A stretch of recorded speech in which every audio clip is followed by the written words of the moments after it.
திருப்பரங்குன்றம் மலையில் தீபம் ஏற்றுவோம் என்று கையில் அகல் விளக்கு சட்டியுடன் வந்த பொதுமக்களால் பரபரப்பான சூழல் அங்கு ஏற்பட்டிருக்கிறது. இது குறித்த கூடுதல் தகவல்களை வழங்க இணைகிறார் எமது செய்தியாளர் ஜெகநாத். ஜெகநாத், தற்பொழுது தீபம் ஏற்றுவதற்காக விளக்கோடு எந்த பகுதியிலிருந்து மக்கள் வந்திருக்காங்க? உள்ளூர் மக்களா, வெளியூர்களிலிருந்து வந்திருக்காங்களா? என்ன நிலவரம்? விரிவா பதிவு பண்ணுங்க ஜெகநாத்.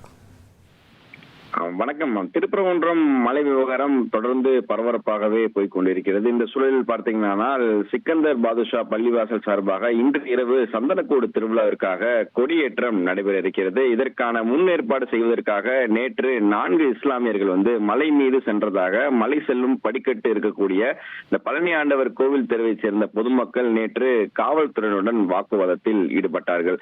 இந்த நிலையில்தான் இன்று இரவு மலை மீது சந்தனக்கூடு திருவிழாவையொட்டி கொடியேற்றம் நடைபெற நிலையில திடீரென பழனி ஆண்டவர் கோவில் தெருவை சேர்ந்த மக்கள் கையில அகல் விளக்கு சட்டியுடன் மலை மீது தீபம் ஏற்ற போகிறோம் என்று கோஷமிட்டு வந்ததால் காவல்துறையினர் அவர்களை தடுத்து நிறுத்துகிறார்கள்.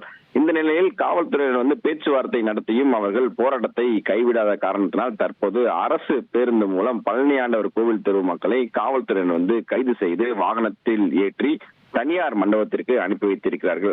தொடர்ந்து இந்த பிரச்சனை பரபரப்பாக போகும் நிலையில தற்போது அந்த பகுதி மக்கள் இன்று போராட்டம் நடத்தியது மேலும் பரபரப்பை ஏற்படுத்துகின்றது கூற வேண்டும்.